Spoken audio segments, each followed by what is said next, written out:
ያው ጽናት እንግዲህ ከስምረት ጋር ለመኖር ወስናለች። ኪራ አዲስ ሰራተኛ ቀጥሮ አምጥቷል። ምሩ ከሐዋሳ መታለች ማለት ነው። እንግዲህ በጣም ለኪራ በማሰቧ የተነሳ ሁሌም ስለሚሳሳት ጽናት እንግዲህ እየሮጠች መታ ሶፋ ላይ ተኝቶ አግኝተዋለች። ጭራሽ ሶፋ ላይ አስተኝኮኝ ነገማ በረንዳ ያወጡካል እያለች በጣም እንግዲህ ቆንጂትን እየፈለገች ነበረ። ቤት ለቤት እየዞረች እሷንም አላገኘቻትም ማለት ነው። ግን ያው ኪራ ሰራተኛ ቀጥሯል ማለት ነው። እቺ ሰራተኛ ደግሞ ኪራ ምን እንደሚያወራ ምን እንደሚል እንደውም ጽናትን ነካ ከተነገረኝ በላይ በጣም ኃይለኛና መጥፎ ነሽ እያለቻት ስትላል ነበር ማለት ነው። እንደውም ምሩና ጽናት የሚያወሩትን ተደብቃ እያዳመጠች ነበረ ማለት ነው። ሰራተኛዋ የኪራ ሰላም ጤና ይስጥልኝ፣ እንዴት አላችሁ የቲጂቱ ቤተሰቦቼ? ሰላም ሰላም ብያለሁ። ለቤቴ አዲስ የሆናችሁ ሰብስክራይብ በማድረግ ቤተሰብ ይሁኑ። ለነባሮች መታችሁ ስለምታበረታቱኝ ከልብ አመሰግናለሁኝ። ፈጣሪ ሀገራችን ኢትዮጵያን ሰላም ያድርግልን እያልኩኝ እንግዲህ ወደ ጽናት ድራማ በጣም በጉጉት የምንጠብቀው ሁላችንም መቼን የሚለቀቀው እያን በጉጉት የምናያቸው እንግዲህ ክፍል 41 ደርሷል። በጣም ገረም የሚል ነው። ኪራ እንግዲህ ክፍል 40 ላይ በጣም ሰክሮ ለጽናት ደውሎላት እንደውም ቆንጅዬ ሰራተኛ ቤቱ እንደቀጠረና ቆንጂት እንደጠራችው አድርጎ እያስመሰለባን ነበረ። ጽናትም ማናት ቆንጂት እያለች ነበር። ያው እሱም ቆንጆ ሰራተኛ ቤቱ እንደቀጠረ ሲነግራት አታረገውም፣ እንዴት አብረክ ትኖራለህ እዚህ ቤት እያለችው በጣም እንትን ብላ ነበር። እና አንቺ ምን ያገባሻል? ይሄ ቤት እኮ የኔ ነው ብሏታል።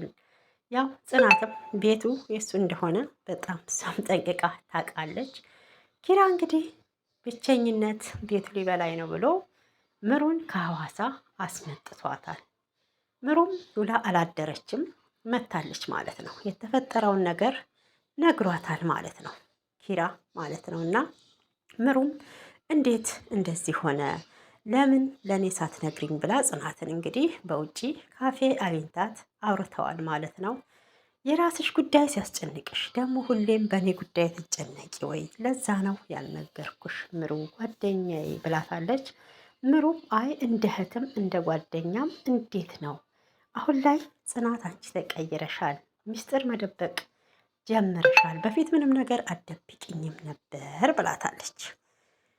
ያው ጽናትም ምኑን እነግርሻለሁ ከማስጨንቅሽ እኮ ብዬ ነው ብላት እንግዲህ ቤተሰብ እንዴት ነው እያለቻት ቤተሰብ ሁሉም ሰላም እንደሆነ ምሩ እንግዲህ ለጽናት ነግራት ነበረ ማለት ነው። ያው መድኃኒቷን ረስታ እንደመጣች ነግራት እሷ ደግሞ ኪራ ጋር መሄድ እንደማትፈልግ በር ላይ እቆማለሁ አንቺ ይዘሽ ትመጫለሽ ብላት ነበረ። አይ እንደዛም አይሆንም ገብተሽ ሰላም ብለሽው ትወጫለሽ። ደግሞ ሰምተሻል ኪራ እኮ አዲስ ሰራተኛ ቀጥሯል ብላታለች ማለት ነው። እንግዲህ ወደ ቤት ተያይዘው ሄደው ነበረ። ሰላም ተባባሉ ብላ እንግዲህ ሰላም እንዲባባሉ አድርጋታለች። በዚህ ላይም ደግሞ ጽናት ኪራንና ምሩን እራት ጠርታቸዋለች ቤቷ ወይም ስምረት ጓደኛዋ ጋር ማለት ነው። እሱም እንዴ ጽናት ጠራችኝ ብሏል። አንቺን ስላየች ነው እንጂ እያለ ነበረ ማለት ነው። አይ እንሄዳለን ልብስህን ቀይርና በዛውም በእኔ አሳባ ልታይክ ስለፈለገች ነው ጽናት ብለዋለች ምሩ ማለት ነው። ያው እንግዲህ ጽናት ወደ ክችን ሰተት ብላ ገብታ ነበረ።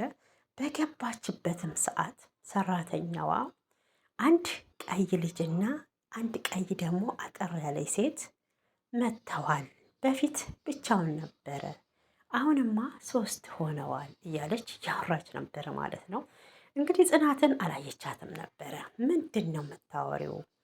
ስለኛ ነዋ የምታወሪው ብላ ስትላት ኧረ አይደለም ብላ በጣም በመደናገጥ ስልኩን እንትን ብላ ያው ከዘመዶቹ ጋር እንደምታወራ ነግራታለች ማለት ነው። የኪራ ሰራተኛ ለጽናት እንግዲህ እሺ በቃ እኔ ጽናት እባላለሁ ብላ አስታውቃታለች ማለት ነው። ጽናት ማለት አንቺ ነሽ ብላታለች። እንግዲህ የኪራ ሰራተኛ ጽናትም ማለት ነው። አዎ ምን ነው ታውቂኛለሽ እንዴ ብላ በጠየቀቻት ሰዓት አይ አይደለም ስለ አንቺ ኪራ ይነግረኝ ነበረ አውርቶኛል አለች። ምን ብሎ ነው የነገረሽ ኪራ ብላ እንግዲህ ጽናት ስትጠይቃት ኪራም ከች ብሎ ነበረ። ከዛን መቼ ምንድን ነው ብሎ ሲላት አይ አይደለም እኮ ስታወራ ሰምቼ ብላ እንግዲህ ተርበት ብታ ብላለች ማለት ነው የቤቷ ሰራተኛ። ኪራም ለዛሬው አልፌሻለሁ ለሌላ ጊዜ ግን እንዳይደገም ብሏታል። እንግዲህ ሰራተኛ ስትገባ መጀመሪያ ነግሯታል ማለት ነው። ቤቱ ነፃነት አለው ግን መከባበር አለብን እንደ አሰሪና እንደ ሰራተኛ እንደ አሰሪና እንደ ሰራተኛ ከዛ የዘለለ ግንኙነት እንዲኖረን አልፈልግም ብሏል። ለምንድን ነው እንደዚያ ያለው ኪራ? ያው ከጽናት ጋር እንግዲህ እንደ አሰሪና ሰራተኛ ሳይሆን ያው እንደ ፍቅረኛሞች እንደ ጓደኛሞች ነበሩ ከጽናት ጋር። ጽናት በጣም ነበር ያው ለኪራ የምታስበው። እሱም አሁን ላይ እሱን አስቦና ድጋሜ እንዳይጎዳ ስለፈራ ብቻ ነው ሰራተኛዋን እንደዛ ያላት ማለት ነው። እና እሷም እሺ ጋሼ ብለው ነበረ። ኪራ ጋሼ እንኳን አትበይ ኪራ ብለሽ ጥሪ ብሏታል ማለት ነው። እና እሷም እሺ ስለለመደብኝ እኮ ነው ብላለች። እንደዚህ ስራ ላይ ስንት ጊዜ ቆየሽ ብሎ ጠይቋት ነበረ። እሷም ምን ብላ መለሳለታለች? ኧረ ጥርሴን የነቀልኩበት 12 ዓመት ብላለች። እንግዲህ ኪራም ኧረ በጣም ብዙ ነው ብሏል። እሺ ይሁን እያለ ነበር እንግዲህ ጥሏት ሄዷል ማለት ነው። እና ያው ምግብም ስትሰራ እንደማይበላ በስልክ እንግዲህ የምታስተላልፈው ለሆነ ሰው አለ ማለት ነው የቤቷ ሰራተኛ። ሆኖም እንግዲህ ጽናት እራት በጠራችባቸው ሰዓት ምሩ ምን ብላለች?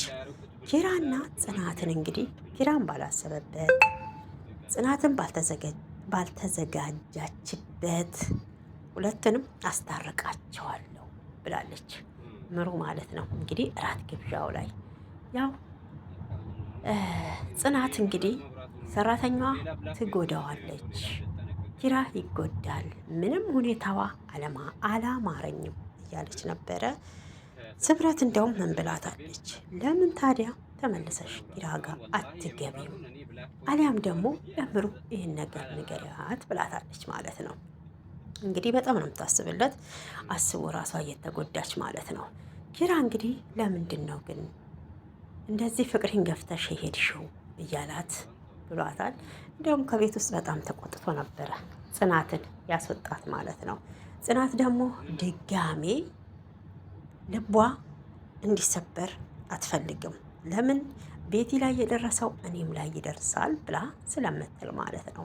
እኛ ሴቶች እንግዲህ አንድ ሰው ልባችንን ተሰበረው ሌላኛውም የሚሰብረን ነው የሚመስለን እና እሱ እኮ ልካስሽ ነው ያልኩሽ፣ በቃ የበፊቱ ታሪክ በፊት አልፏል።